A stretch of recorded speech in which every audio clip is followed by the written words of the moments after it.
আসসালামু আলাইকুম রহমতুল্লাহ বারাকাতুহু। সম্মানিত দর্শক, আমরা আপনাদেরকে স্বাগত জানাচ্ছি আইআরটিভি নিউজ বাংলায়।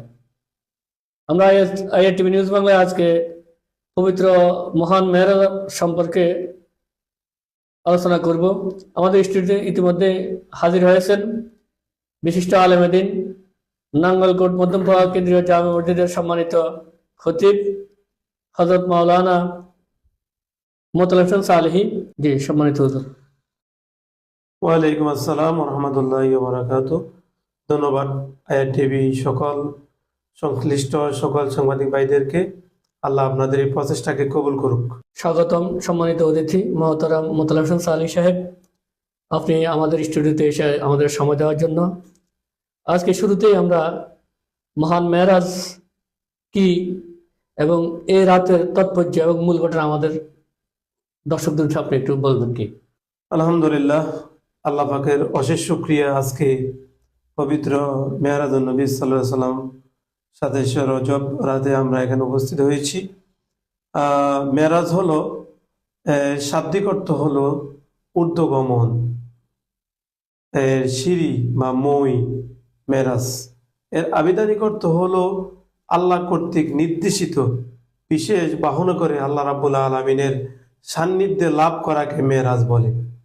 মুআজ্জাজ হাজিরিন, উপস্থিত শ্রোতাবিন্দু, আল্লাহ রাব্বুল আলামিন তার প্রিয় হাবিবকে যে মেরাজে নিয়ে গিয়েছেন, এটা নবুয়াতের 12 বছর বা কোনো কোনো বর্ণনা এসেছে নবুয়াতের 51তম বছরে বা রাসূল সাল্লাল্লাহু আলাইহি সাল্লাম হিজরতের পূর্বে 1 বছর পূর্বে আল্লাহ রাব্বুল আলামিন তার প্রিয় হাবিবকে মেরাজে নিয়ে গিয়েছেন। আল্লাহ রাব্বুল আলামিন ওনাকে যে মেরাজে নিয়ে গিয়েছেন তার দুইটি ঘটনা রয়েছে।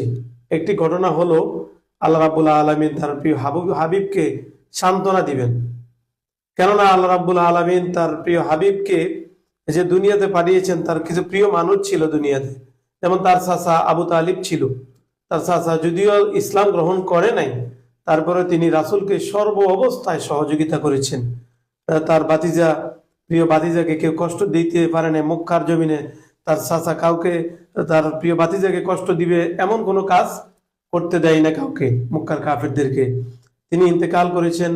তার প্রিয় স্ত্রী আম্মাজান খাদিজাতুল কুবরা রাদিয়াল্লাহু তাআলা আনহা ইন্তেকাল করেছেন। নবী গেলেন তায়েফে। তায়েফের মানুষগুলো রাসূল সাল্লাল্লাহু আলাইহি সাল্লামকে বিভিন্ন নির্যাতন নিপীড়ন করার কারণে রাসূল সাল্লাল্লাহু আলাইহি সাল্লাম হতাশাগ্রস্ত হয়ে গিয়েছেন। তিনি আসলেন, মক্কায় ফিরে আসলেন হতাশাগ্রস্ত অবস্থায়। আল্লাহ রাব্বুল আলামিন তাকে দুইটি কারণে তাকে মেরাজে নিয়ে গেছে। প্রথম কারণ